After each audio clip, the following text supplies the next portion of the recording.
Application पे भी मिल जाएगा, लगभग 2-3-4 क्लासें और चलेगी यूट्यूब पे, तो उसे यूट्यूब से क्या हो जाएगी बताओ, बंद हो जाएगी। ठीक है बच्चों, चलिए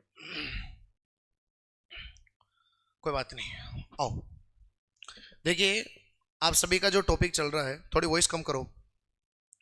आप सभी का जो टॉपिक चल रहा है उस टॉपिक का नाम है कोशिका। बिल्कुल पहला चैप्टर है ये, सेल। ठीक है, अभी तक कुछ ज्यादा कुछ पढ़ाया नहीं है, बेसिक बातें पढ़ाई है बस। कोशिका टॉपिक का नाम क्या है, कोशिका। बिल्कुल बेसिक बातें बताइए, अभी ज्यादा हाई लेवल की बातें नहीं डिस्कस की है, तो अभी समझ में सबको आएगा अभी। ठीक है, अब देखो सबसे पहले हम कोशिका की बात करें तो टॉपिक का नाम सेल है। और कोशिका बच्चों दो प्रकार की होती है। कितने प्रकार की होती है, दो प्रकार की होती है। देखो पहली का नाम है प्रोकैरियोटिक। क्या नाम है बताओ, प्रोकैरियोटिक, समझना। पहले का नाम क्या है, प्रोकैरियोटिक। और दूसरी का नाम आप लिखेंगे, दूसरे का नाम क्या बताओ, यूकैरियोटिक। दो प्रकार की कोशिका होती है, एक प्रोकैरियोटिक और एक बोलो यूकैरियोटिक। बिल्कुल इजी, प्रोकैरियोटिक और यूकैरियोटिक, समझना। इससे पहले हमने ये पढ़ा कि कोशिका हमारे शरीर की सबसे छोटी इकाई है। हमारे शरीर की संरचनात्मक और क्रियात्मक इकाई किसे कहते हैं, कोशिका को। कोशिका मिलकर के ऊतक बनाती है, ऊतक मिलकर के अंग बनते हैं, अंग मिलकर के अंग तंत्र बनते हैं, और अंग तंत्र मिलकर पूरी शरीर बनता है। कोशिका की खोज सबसे पहले रॉबर्ट हुक ने की थी। जीवित कोशिका की खोज लिवेन हॉक ने की थी। और पादप कोशिका की खोज मालपीगी और गुरु ने की थी। पूरे जीव जगत की सबसे बड़ी कोशिका का नाम शुतुरमुर्ग का अंडा, सबसे छोटी का नाम माइकोप्लाज्मा, जिसका PPLOB नाम होता है। फिर शरीर की सबसे बड़ी कोशिका अंडाणु, शरीर की सबसे छोटी कोशिका शुक्राणु, सबसे लंबी पादप कोशिका स्क्लेरिड, और सबसे छोटी स्क्लेरिड, और सबसे लंबी फाइबर। It is clear. उसके बाद मैंने आपको बताया था पिछली क्लास के अंदर कि कोशिका में भरा हुआ द्रव्य कोशिका द्रव्य, नाभिक में भरा द्रव्य नाभिक द्रव्य, और कोशिका द्रव और नाभिक द्रव दोनों मिलकर जीव द्रव्य बनाते हैं। और जीव द्रव्य को जीवन का आधार हक्सले ने कहा। किसने कहा, हक्सले ने। और जीव द्रव्य के खोजकर्ता का नाम है दुजार्डिन, और नामकर्ता का नाम क्या है, पुरकिंजे। कौन है, पुरकिंजे। फिर मैंने आपको बताया कि कोशिका में सबसे पहले कोशिका भित्ति आती है, cell wall. Cell wall present in plant cell, अर्थात कोशिका भित्ति केवल पादप कोशिका में पाई जाती है। मैं पिछला बता रहा हूं आपको, पादपों की कोशिका भित्ति सेल्यूलोज की बनी होती है। और कोशिका भित्ति कितने प्रकार की, 3 प्रकार की होती है, primary cell wall, secondary cell wall, tertiary cell wall. और इनके बीच में जो पेक्टेड होता है वो कैल्शियम और मैग्नीशियम पेक्टेड होता है। और सेल्यूलोज के पाचन के लिए सेल्यूलेज, काइटिन के पाचन के लिए काइटिनेज, और पेप्टिडोग्लाइकोजन के पाचन के लिए लाइसोजाइम पाया जाता है। It is clear. ये मैंने आपको पूरी कहानी समझा दी थी। फिर मैंने बोला था कि हम सबसे पहले अब अपन पढ़ेंगे कोशिका के प्रकार, कि कोशिका कितने प्रकार की होती है, 2 प्रकार की। पहली कोशिका का नाम है प्रोकैरियोटिक और दूसरी का नाम है यू। अभी तक जितना पढ़ाया है आराम से कोई भी नोट से पढ़ करके समझ सकता है, तो आप नोट्स को लिख लेना, लिखते लिखते आपको समझ में आ जाएगा। और फिर भी समझ में नहीं आए तो यूट्यूब चैनल पे दोनों वीडियो अवेलेबल है। समझ में आ गई। चलो अब यहां से समझेंगे, आपको मेन समझने का जो अब लेवल बढ़ेगा धीरे धीरे। ठीक है, अभी बेसिक बातें थी, ये 10वीं की क्लास में भी लिखा हुआ है। अब जो बातें आएगी वो 11th-12th को क्रॉस करेगी। ठीक है, चलो देखो, प्रो मतलब समझना बच्चों, प्रो का मतलब होता है प्राचीन। प्रो का मतलब क्या होता है, प्राचीन। प्राचीन मतलब समझते हो आप, प्राचीन मतलब पुराना। ठीक है, प्रो मतलब प्राचीन, है ना। और केरियो मतलब समझना बच्चों, केरियो मतलब होता है केंद्रक, न्यूक्लियस। अरे तभी तो केंद्रक का अध्ययन केरियोलॉजी कहलाता है, न्यूक्लियस का अध्ययन क्या कहलाता है, केरियोलॉजी। तो समझना, प्रो का मतलब प्राचीन और केरियो मतलब केंद्रक। इसका मतलब ऐसा केंद्रक जो प्राचीन हो। प्राचीन मतलब ऐसा केंद्रक जो विकसित नहीं हो, जो मतलब वेल डेवलप्ड नहीं हो। ऐसा केंद्रक जो सुविकसित नहीं हो, मतलब ऐसा केंद्रक, जैसे इधर देखो पुराना, मतलब जैसे कि केंद्रक है बच्चों, और इस केंद्रक के चारों ओर कोई भी झिल्ली नहीं होती। सेल में मतलब न्यूक्लियर मेम्ब्रेन नहीं होगी, केंद्रक झिल्ली नहीं होगी। समझ में आ गई। जबकि इधर देखो यू का मतलब होता है बच्चों सुविकसित। यू का मतलब क्या होता है, सुविकसित, सुविकसित। और केरियो का मतलब क्या होता है, केरियो मतलब केंद्रक। तो इसका मतलब बताओ क्या परिभाषा हो गई, कि ऐसी कोशिका जिसका केंद्रक सुविकसित होता है, वेल डेवलप्ड होता है, वो तो कहलाती है कौन सी कोशिका, यूकैरियोटिक। और ऐसा केंद्रक जो सुविकसित नहीं होता, प्राचीन काल का, आदिम काल का, जिसका कोई वर्चस्व नहीं है, जिसके केंद्रक के चारों ओर कोई केंद्रक झिल्ली नहीं होती, वो कौन सा कहलाता है, प्रोकैरियोटिक। तो इसमें क्या होगा, केंद्रक के चारों ओर, केंद्रक के चारों ओर बताओ क्या नहीं होती, केंद्रक के चारों ओर झिल्ली होती कि नहीं होती, झिल्ली नहीं होती। अब भाई डेफिनेट सी बात है, झिल्ली नहीं होती। अब आप मुझे बताओ अगर झिल्ली नहीं होगी तो बताओ, झिल्ली नहीं होती है, अगर झिल्ली नहीं होगी तो जो केंद्रक के अंदर डीएनए और आरएनए है, मतलब जेनेटिकली मैटर है, बताओ वो अंदर ही रहेगा कि बिखरा हुआ रहेगा।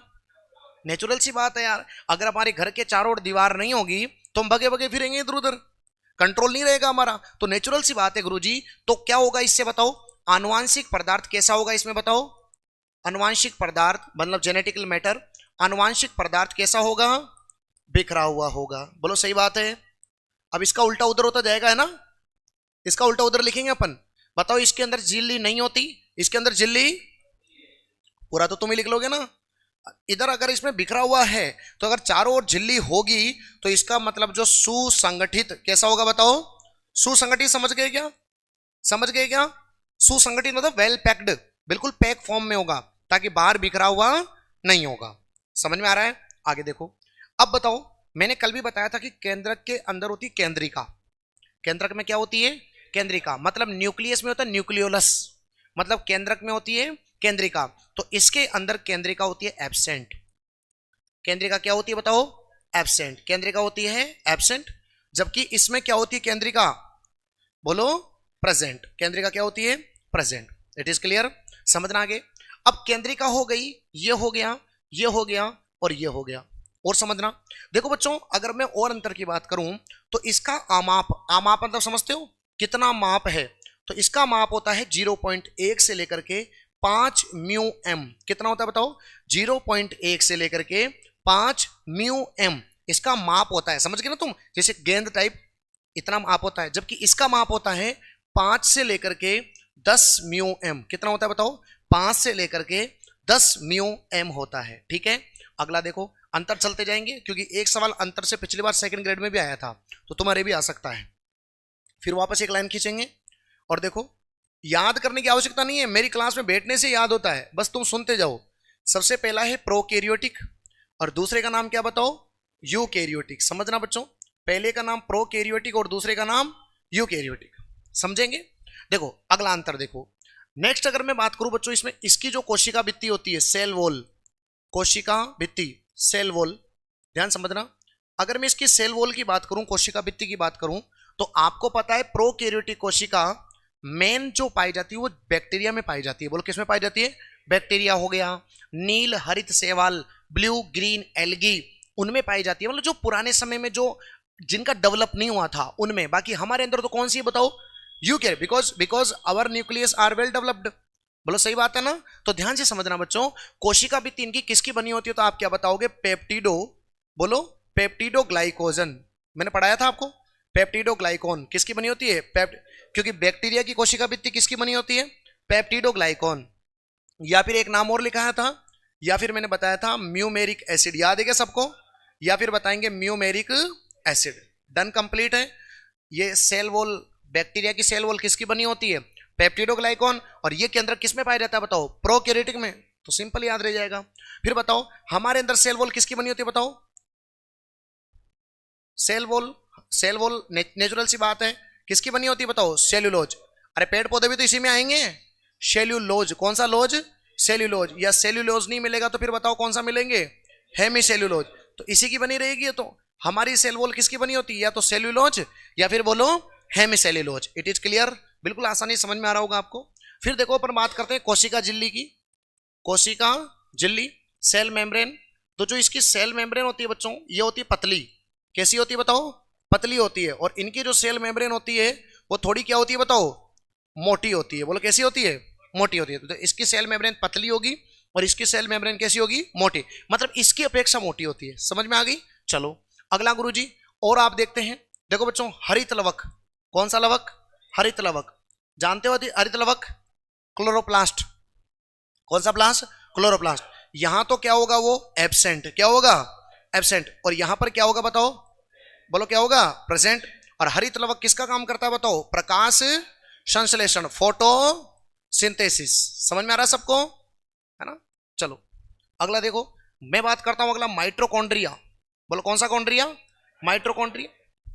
बताओ माइटोकॉन्ड्रिया यहां पर क्या होगा? अरे कुछ होगा ही नहीं ना, ये तो माइटोकॉन्ड्रिया होगा ही नहीं, तो एब्सेंट होगा। जबकि यहां पर माइटोकॉन्ड्रिया क्या होगा? प्रेजेंट। और माइटोकॉन्ड्रिया किसका काम करता है बताओ? मेन काम किसका करता है? श्वसन का।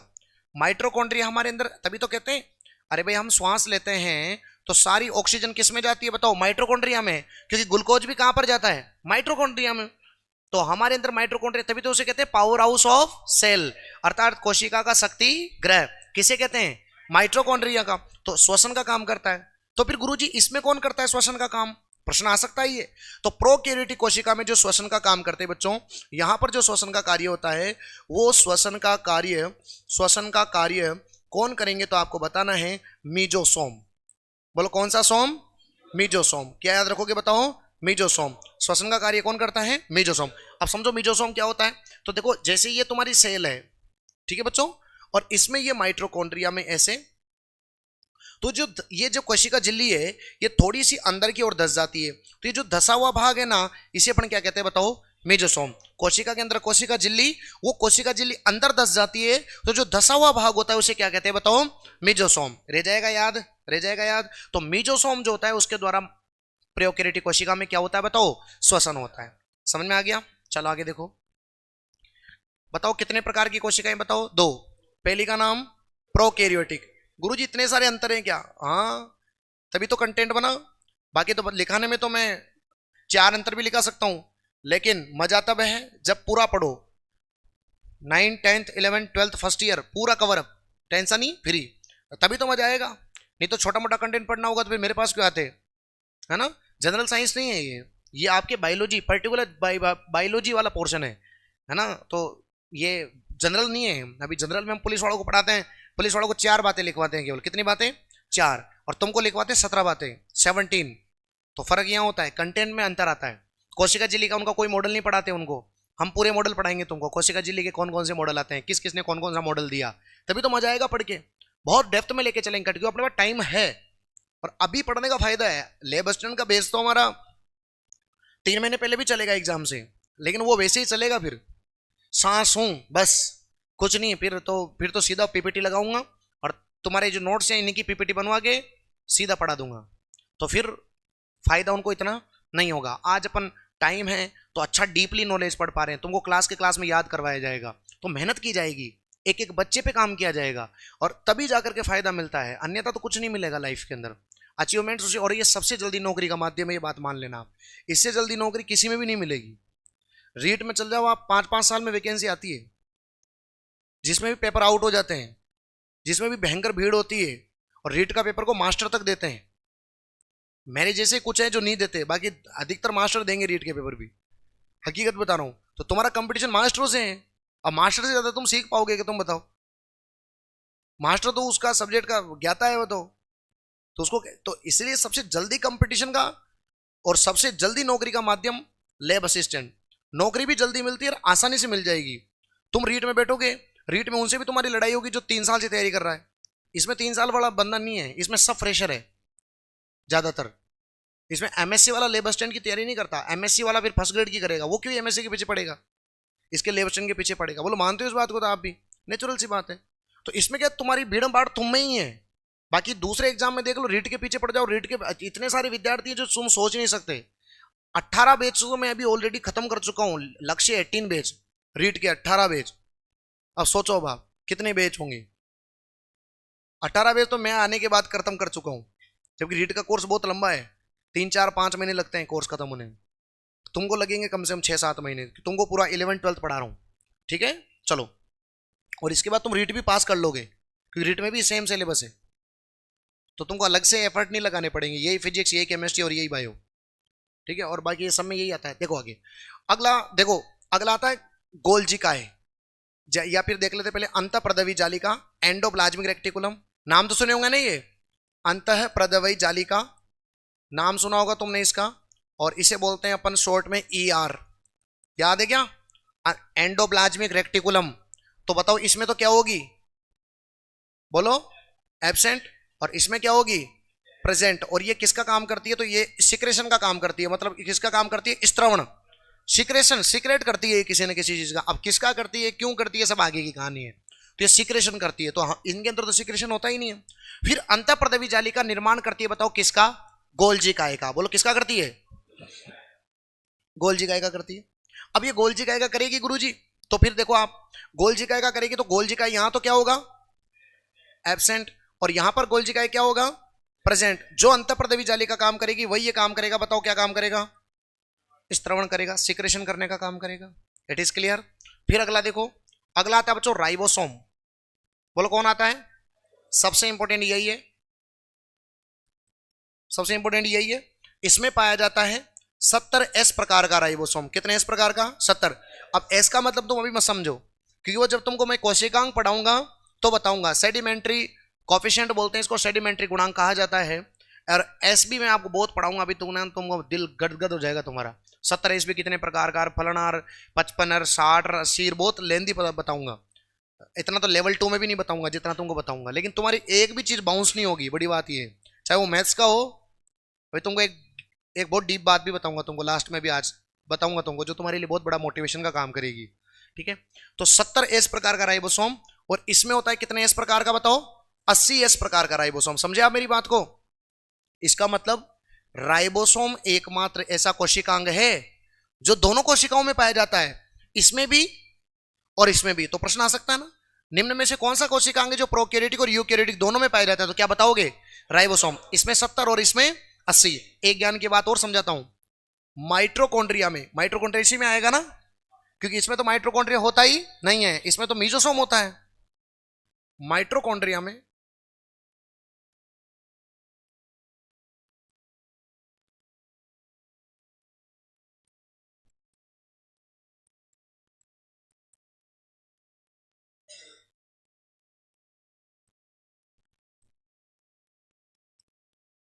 समझे, कितने इस प्रकार का, 55 एस प्रकार का। अब ये आप 70 एस भी पढ़ते हो, 80 एस भी पढ़ते हो, लेकिन आपको याद है ना माइटोकॉन्ड्रिया कितने एस प्रकार का, 55 एस प्रकार का राइबोसोम पाया जाता है।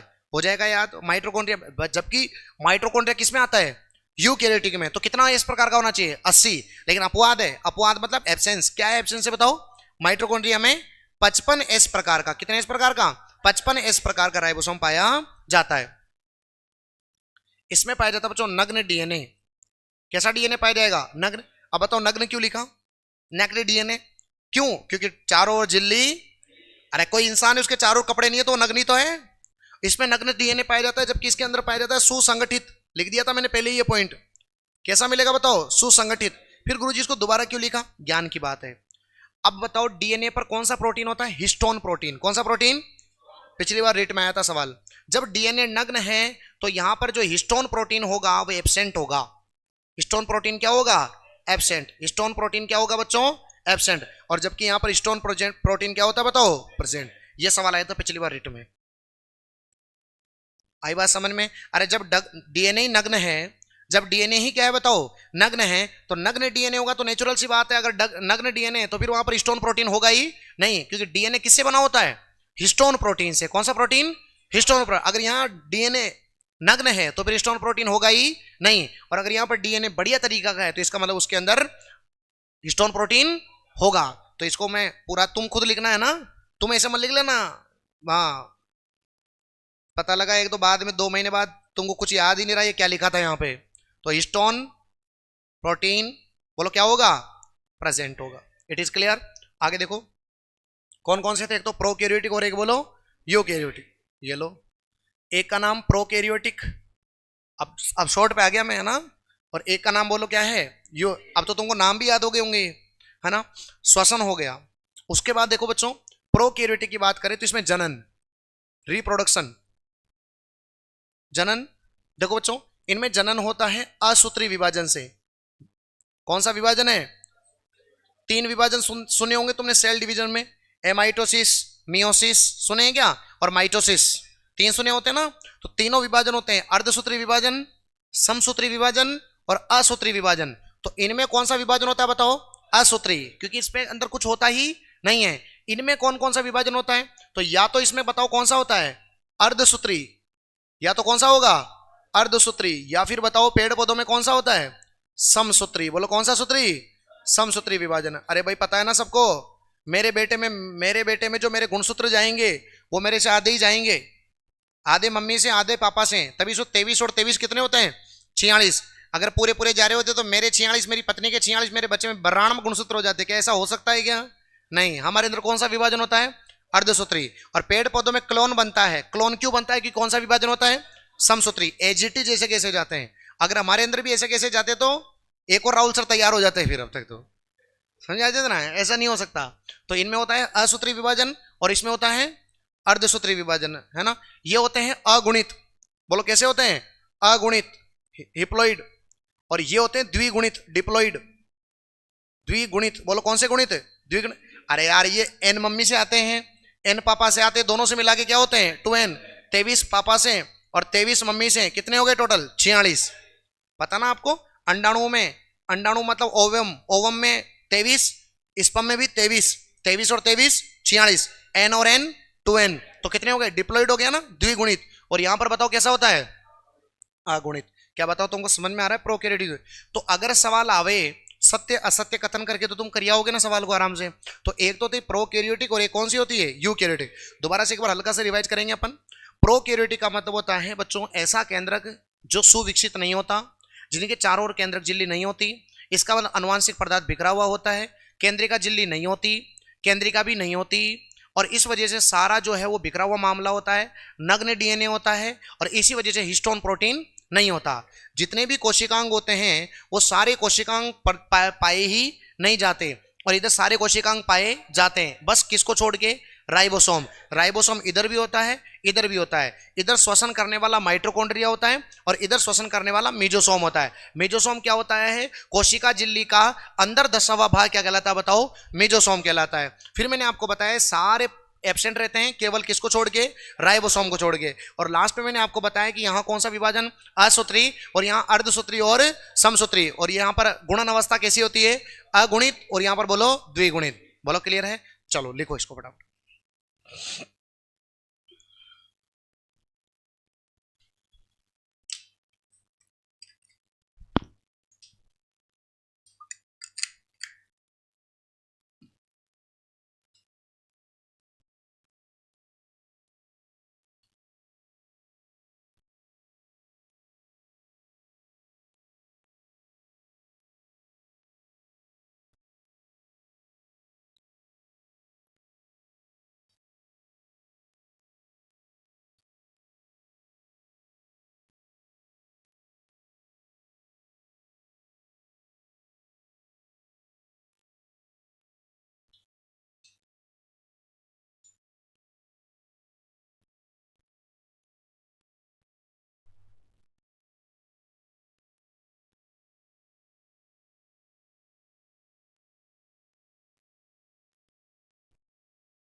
भी बेचारे इंतजार कर रहे हैं आज क्लास में।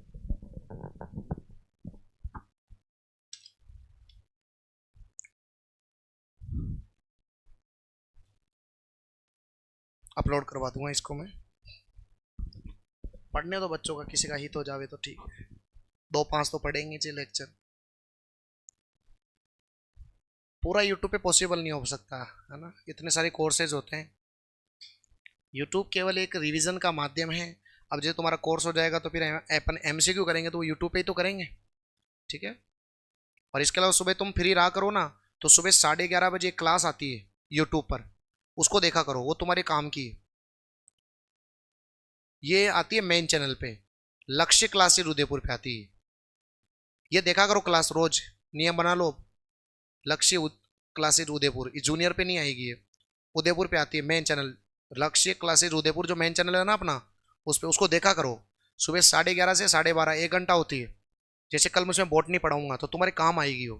बेसिक बातें पहले क्लियर कर लोगे ना तो तुमको ज़्यादा दिक्कत नहीं आएगी। बॉटनी में तुम्हारा पूरा पोर्शन मैं नहीं पढ़ाऊंगा, समझे आप मेरी बात को। तो बॉटनी वाले सर दूसरा पढ़ाएंगे तो तुमको बेसिक जो मेरी नीड है ना वो तुमको पता लग जाएगी। क्योंकि हो सकता है बॉटनी वाले सर इतना जीरो से चालू नहीं करे, तो तुमको मतलब जीरो से, क्योंकि मैं तो जीरो से पढ़ाता हूँ बिल्कुल, वो नहीं पढ़ा पाएंगे, हो सकता है जीरो से नहीं पढ़ावे, तो तुम पहले से क्लियर रखो माइंड में। तो ये रेगुलर इस क्लास को भी देखना, 11:30 बजे वाली, और नियम बनना लो बस एक। तो ये क्लास बहुत इंपॉर्टेंट क्लास है, इसमें कल से मैं बॉटनी चालू कर रहा हूँ जीरो से। तो पूरी पीपीटी बेस मॉड्यूल पे है, तुम्हारे काम आएगी वो। उसके हटा ना, चलो लिखो।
आराम से लिखो, नोट्स बनाओ बढ़िया प्यारे प्यारे।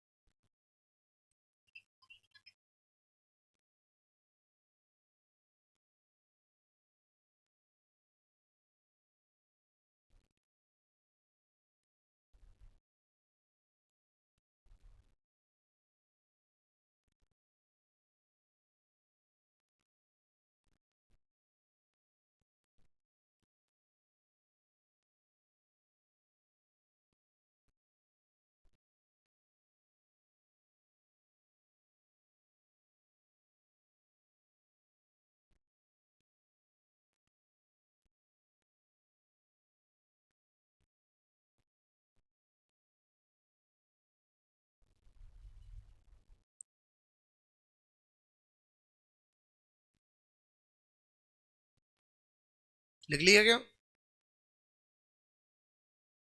लिख लिया? नेक्स्ट। अगला कर दिया मैंने।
लिख लिया।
डन।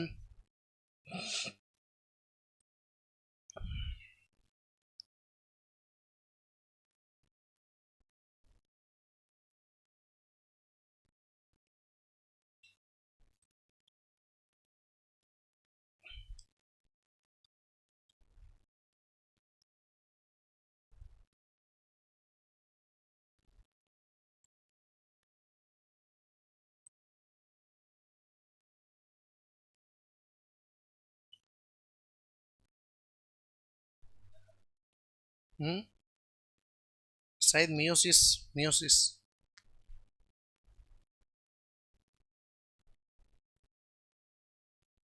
असूत्री से ज्यादा याद रहेगा ये, क्योंकि इसमें कोई सूत्र नहीं होते, ऐसे याद रखना असूत्री। हिंदी में इजी है ये, असूत्री। चेक कर लेना फिर भी, ये अर्धसूत्री और ये बोलो समसूत्री। चलो हो गया।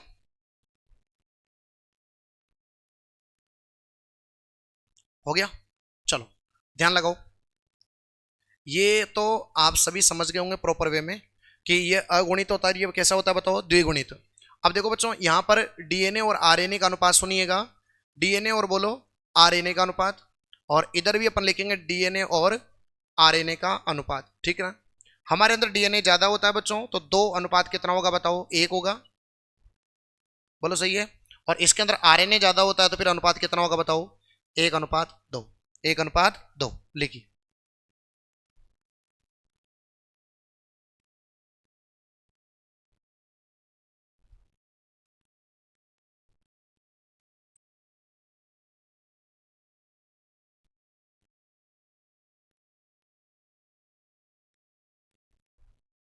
तो ये आपके अंतर याद रखना है, किस किस में बताओ, प्रोकैरियोटिक और यूकैरियोटिक। इजी गोइंग, समझ में आ गया होगा सबको। मतलब अगर कोई भी सवाल आएगा तो आपको अंतर से कर लोगे ना आप आराम से। तो बस ये मैंने आपको सिंपल सिंपल पॉइंट बताए हैं, यहां पर आप लाइन खींच लेंगे। और अब लिखो पादप तथा जंतु कोशिका में अंतर, difference between plant and animal cell. पादप तथा जंतु कोशिका में अंतर, पादप तथा जंतु कोशिका में अंतर, पादप एवं जंतु कोशिका में अंतर।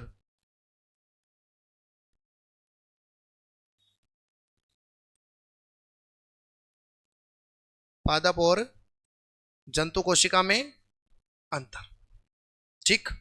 चलो वही सारी बातें करते हैं स्टार्टिंग से, सिंपल से सारी बातें भाई आपको पता होनी चाहिए।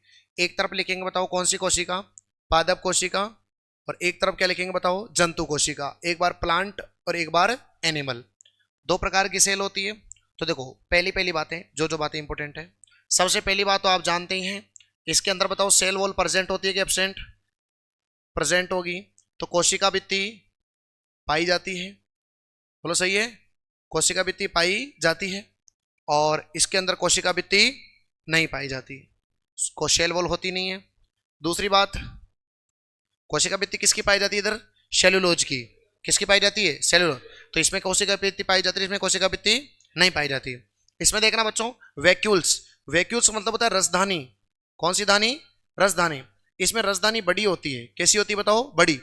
अरे रसधानी का मतलब वैक्यूल्स, जैसे कि ये कोशिका है, ये इसका केंद्रक है। अब इसमें राजधानी बड़ी होगी तो तुम बताओ, अगर राजधानी बड़ी होगी तो केंद्र को किसकाते किसकाते किसकाते किसकाते बताओ, केंद्र को कहां पर ले जाएगी?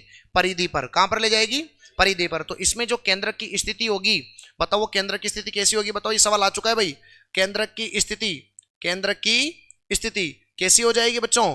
परिधीय। कैसी हो जाएगी? परिधीय। तो बताओ कैसी हो जाएगी? परिधीय। याद रह जाएगा क्या? केंद्र की स्थिति कैसी होती है? परिधीय। जबकि अगर इधर की बात करें तो इसमें राजधानी कैसी होती है बताओ? छोटी। तो केंद्रक बताओ कहां पर होगा? इसमें मध्य में। हमारे अंदर केंद्र कहां पर होता है? मध्य में। जबकि पेड़ पौधों के अंदर, पेड़ पौधों के अंदर राजधानी कैसी होती है बताओ? बड़ी। अगर बड़ी होगी तो खिसकाते खिसकाते खिसकाते कहां पर ले जाएगी उसको? परिधि पर। तो केंद्र की स्थिति कहां पर हो जाएगी? परिधि पर। और इधर केंद्र की स्थिति कहां पर होगी?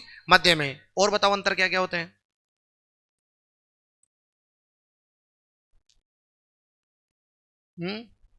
वेरी गुड, बहुत बढ़िया।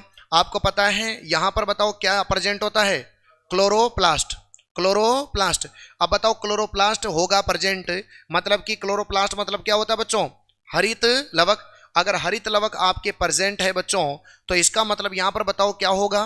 बोलो। प्रकाश संश्लेषण। और अगर प्रकाश संश्लेषण होगा प्यारे विद्यार्थियों, तो फिर भोजन का संग्रहण किसके रूप में होगा बताओ? स्टार्च के रूप में। किसके रूप में होगा? स्टार्च के रूप में। राइट, ये तीनों चीजें कनेक्ट हो गई ना अब। तो क्लोरोप्लास्ट है तो फोटोसिंथेसिस होगा, और फोटोसिंथेसिस होगा तो भोजन का संग्रहण स्टार्च के रूप में होगा। स्टार्च के रूप में किसका संग्रहण बताओ? भोजन का। भोजन का संग्रहण। भोजन का जो स्टोर होगा वो किसके रूप में होगा? स्टार्च। अपवाद है यहां पर भी, सुनना। अपवाद कौन है? तो अपवाद याद रखना बच्चों, कवक। सुना होगा तुमने तो वैसे। अपवाद कौन है बताओ यहां पर? कवक। कवक जो होता है वो प्लांट है, फिर भी फोटोसिंथेसिस।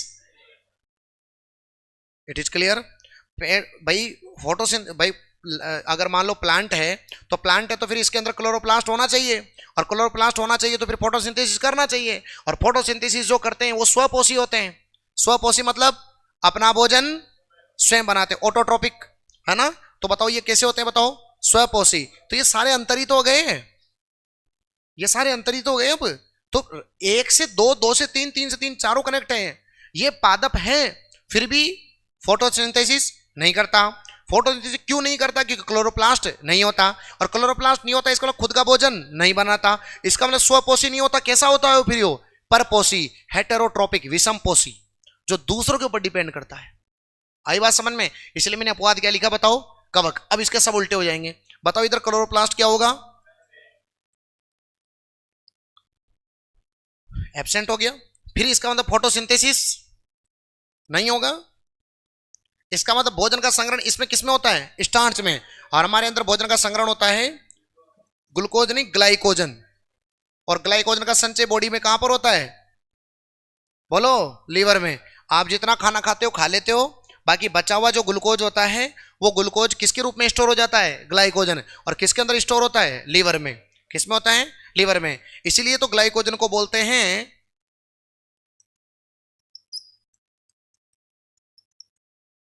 क्या बोलते हैं? क्यों बोले? क्योंकि पेड़ पौधों में किसके रूप में होता है? स्टार्च। जबकि यहां पर किसकी बात कर रहे हैं? एनिमल की, तो इसलिए इसका नाम क्या पड़ गया? Animal starch. तो प्रश्न था एनिमल स्टार्च किसे कहते हैं? ग्लाइकोजन। और ग्लाइकोजन का स्टोर कहां पर होता है?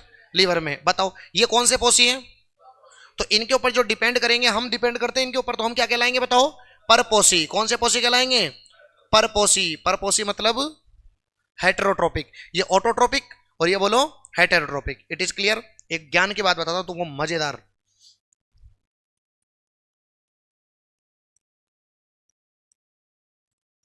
कौन है ये?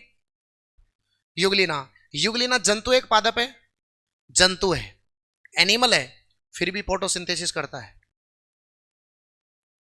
जंतु है फिर भी फोटोसिंथेसिस करता है। ये पौधा है फिर भी फोटोसिंथेसिस नहीं करता। यही तो गेम है।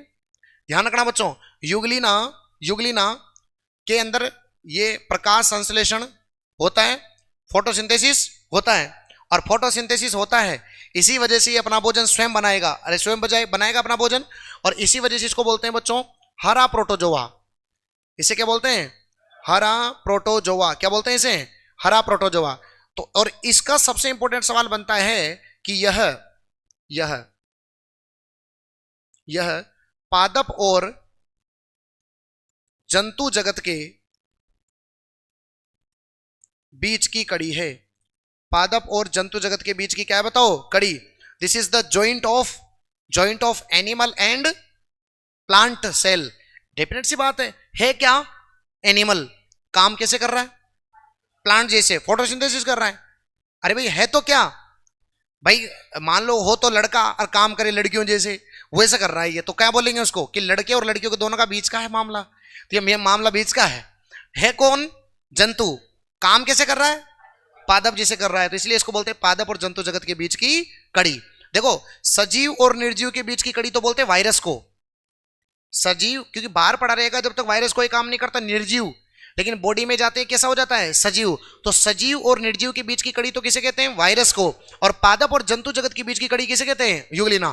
देखो कवक इंपॉर्टेंट है इधर, अपवादों से सवाल आते हैं, बाकी किसको पता नहीं होगा यार, सबको पता है, लेकिन अपवाद से सवाल आएगा। कवक एक प्लांट होते हुए भी फोटोसिंथेसिस नहीं करता, जबकि यूग्लिना एक जंतु होते हुए भी फोटोसिंथेसिस करता है, इसलिए इसका नाम होता है हरा प्रोटोजोआ। क्या नाम होता है? हरा प्रोटोजोआ। प्रोटोजोआ मतलब तो संघ है ये, प्रोटोजोआ संघ। सबसे पहला संघ ये बना था, पता है आपको? सबसे पहला संघ कौन सा है? प्रोटोजोआ। और हरा क्यों बोला? क्योंकि फोटोसिंथेसिस कर रहा है, तो नाम क्या हो गया? हरा प्रोटोजोआ। और ये पादप और जंतु जगत के बीच की क्या है बताओ? कड़ी। बताओ दोनों सवाल समझ में आ गए? तो ये कौन सी कोशिका थी? पादप। और ये कौन सी थी? जंतु। लिखो इतना पहले।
इतने डिफरेंस तो शायद आपने नहीं पढ़े होंगे आज तक, और ये सारे डिफरेंस आपको पता होना चाहिए।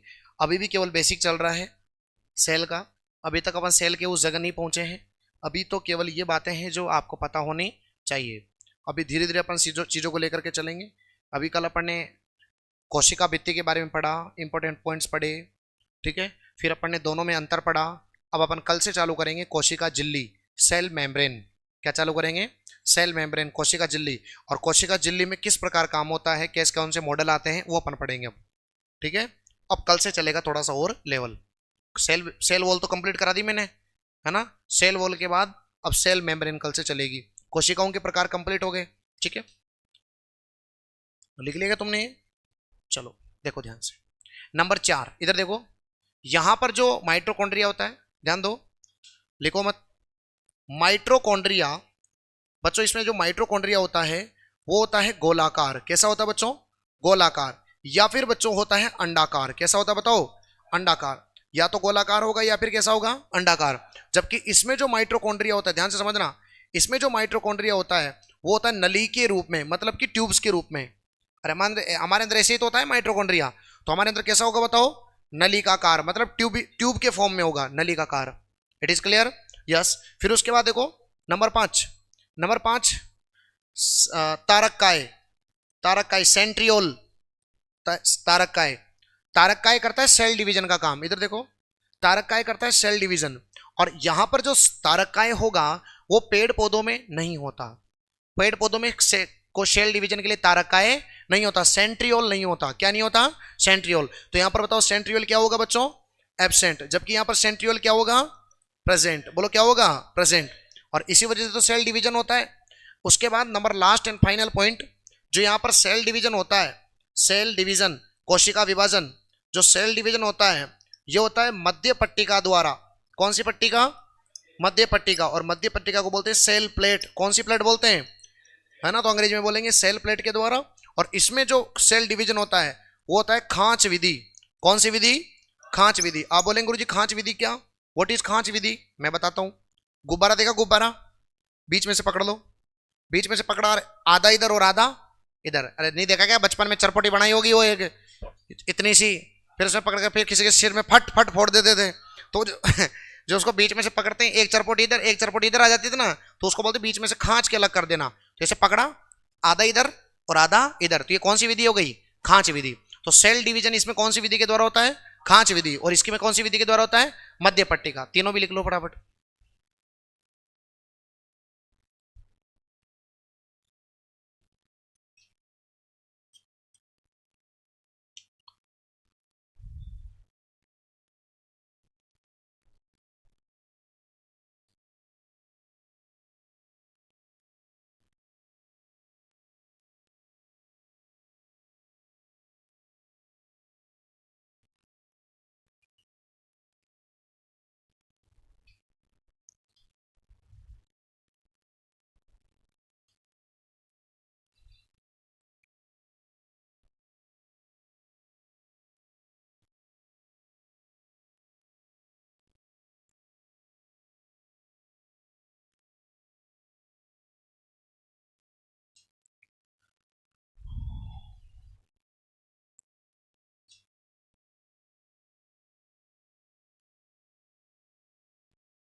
लिख लिया?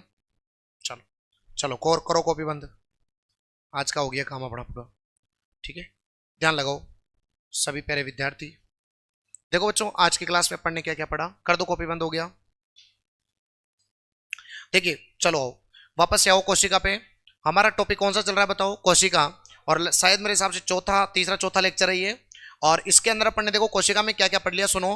पहले कोशिका का इंट्रो पढ़ लिया, फिर इंट्रो के बाद सेल वॉल पढ़ ली, कोशिका भित्ति, सही है। और आज अपने सेल के क्या पढ़ ली बताओ? टाइप्स।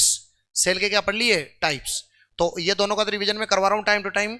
और तो आपको बोल दिया मैंने, जो आज पहली बार आए वो फोटो खींच के ले जाना इनके नोट से, और घर जाके लिख लेना। समझ में नहीं आवे तो मेरे से पूछ लेना, नहीं तो यूट्यूब पे क्लास अवेलेबल है, वहां से देख लेना, ठीक है। उसके बाद सेल टाइप्स अपन पढ़ रहे हैं, तो सेल टाइप्स में अपने को दो चीजें पढ़नी है, एक तो प्रोकैरियोटिक और एक बोलो यूकैरियोटिक। बच्चा लिखना बंद करो, इधर लिखो, बाद में लिखना। प्रोकैरियोटिक का मतलब समझो, रिवीजन इंपॉर्टेंट है। प्रो का मतलब होता है प्राचीन, कैरियो मतलब केंद्रक, ऐसा केंद्रक जो सुविकसित नहीं होता, और ऐसा केंद्रक जो सुविकसित होता है। सुविकसित नहीं होने का मतलब इसमें केंद्रक के चारों ओर झिल्ली नहीं होती, इसलिए अनुवांशिक पदार्थ बिखरा हुआ होता है, नगण्य डीएनए होता है, हिस्टोन प्रोटीन पाया नहीं जाता। जबकि इसके अंदर सुविकसित होता है, अनुवांशिक पदार्थ सुसंगठित होता है, और इसके अंदर हिस्टोन प्रोटीन पाया जाता है। फिर मैंने आप सभी को आगे बताया कि इसमें लगभग सभी प्रकार के कोशिकांग एब्सेंट होते हैं, और इसमें सभी प्रकार के कोशिकांग प्रेजेंट होते हैं। लेकिन दोनों में पाए जाने वाली राइबोसोम में इधर 70 और इधर 70 भी पाया जाता है, और 80 भी पाया जाता है। लेकिन मनुष्य का जो माइटोकॉन्ड्रिया होता है, मनुष्य के माइटोकॉन्ड्रिया में 55 इस प्रकार का राइबोसोम पाया जाता है। उसके बाद मैंने आपको बताया कि इधर श्वसन अंग माइट्रो, इधर तो मीजोसोम होता है और इधर कौन होता है, माइट्रोकॉन्ड्रिया होता है। इधर तो मीजोसोम और इधर माइट्रोकॉन्ड्रिया, फिर लगभग सब एब्सेंट होते हैं, इधर प्रेजेंट पाए जाते हैं, मैंने बता दिया।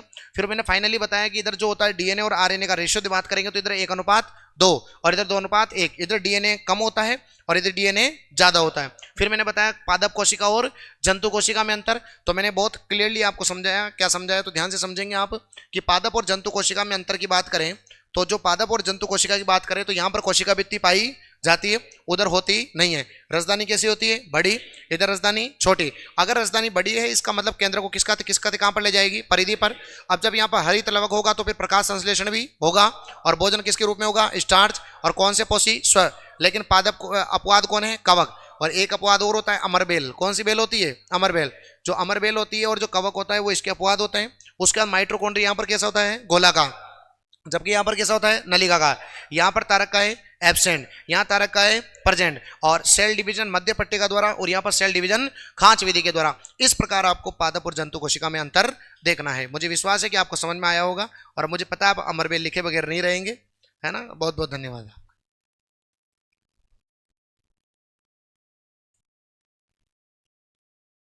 It is clear. चलो अब गुरुजी हम अगली क्लास में क्या पढ़ेंगे, तो ये भी सुन लो। अगली क्लास जो नेक्स्ट क्लास होगी उस नेक्स्ट क्लास में हम क्या पढ़ने वाले, ध्यान दो। मैं पहले से बता के चलता हूं ताकि पता रहे आपने को। हम जो नेक्स्ट क्लास है इस नेक्स्ट क्लास में अपन पढ़ने वाले हैं बच्चों सेल मेम्ब्रेन। क्या पढ़ने वाले हैं, सेल मेम्ब्रेन। तो अगली क्लास में हमारा टॉपिक रहेगा सेल मेम्ब्रेन, जिसे बोलते हैं कोशिका झिल्ली। कोशिका झिल्ली। तो कोशिका झिल्ली किसने बोला, कोशिका झिल्ली सिद्धांत किसने दिया, कोशिका झिल्ली के कौन कौन से मॉडल आए, सबसे प्रचलित मॉडल कौन सा है, पीएलएलपी मॉडल कौन सा है। तो कल लगभग पूरा घंटा 1.5 घंटा उस एक ही चैप्टर में जाएगा अपना। एक चैप्टर मतलब कौन सी झिल्ली, कोशिका झिल्ली। कोशिका के चारों ओर झिल्ली होती है ना, कोशिका झिल्ली। फिर कोशिका झिल्ली पढ़ने के बाद फिर अपन अंदर एक प्रवेश करेंगे और फिर पढ़ेंगे कोशिका के कोशिकांग, है ना, जिसमें आपको पता है सेल ऑर्गन में माइट्रोकॉन्ड्रिया, हरित लवक, सबको पढ़ेंगे वन बाय वन करके, 1 2 3 4 5 एक एक करके सबको पढ़ेंगे। तो लाइफ टाइम क्या रहेंगे अपने को याद, बाकी तो फिर दिक्कत करेंगे अपने को। तो सबसे पहले अपन पूरी सेल को पढ़ेंगे अच्छे से, फिर सेल खत्म हो जाएगी तो फिर सेल डिवीजन पूरा पढ़ेंगे अच्छे से। फिर सेल डिवीजन पढ़ने में फिर आपका टेस्ट होगा, सब कुछ होगा जो होने वाला काम होता है। तो आपको रैंक बताई जाएगी, कौन सी आपकी क्लास में रैंक आ रही है ना। तो ये सारी बातें बताई जाएगी। लेकिन मैंने फिर कहा कि सिलेक्शन उसी का होगा जो डेडिकेशन के साथ 7 महीने तक पेशेंस रखेगा। 7 महीने का गेम है। 7 महीने के बाद आप देखेंगे कि आपके अंदर अलग निकल करके सब्जेक्ट आया है। 7 महीने के बाद सब्जेक्ट बहुत अलग लेवल पे आपके पास पहुंच जाएगा, है ना। तो बस यही है कि रेगुलरिटी मेंटेन करो, खुद को और आगे बढ़ाने के कैसे प्रयास हो सकते हैं वो प्रयासों करो, और धीरे धीरे धीरे धीरे इंप्रूवमेंट की और खुद को लेकर के जाओ, ठीक है। बाकी तो दुनिया में देखो चल रहा है जो चल ही रहा है। सबसे बड़ा मोटिवेशन देखो मैं हमेशा बताता हूँ, सबसे बड़ा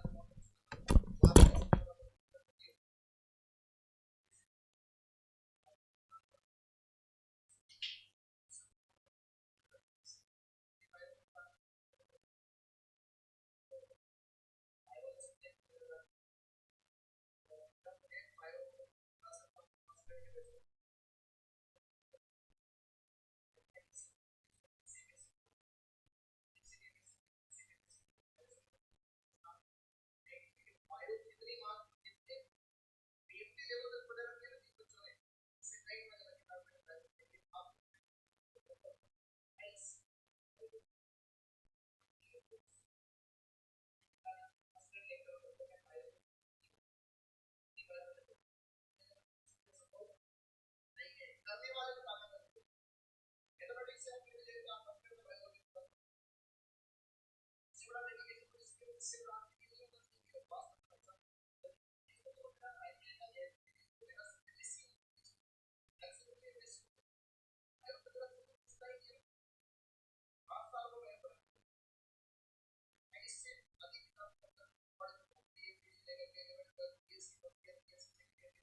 जो बायो की वो कैसे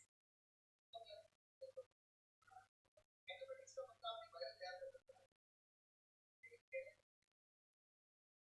आराम से पढ़ा रहा हूँ तो बहुत आपको खुद और अच्छा लगेगा। मेरे को तो किसी ने पड़ोसी नहीं तो लिखा होता है खुद मिल रहा है तो ग्रहण करता है। इसलिए कभी आपने ये किया ना कि ये बात नहीं बता पाता, मैं इसलिए बता रहा हूँ कि मुझे आदत है मेरे तो मैथ से मेरे किस वजह से बन जाएगी।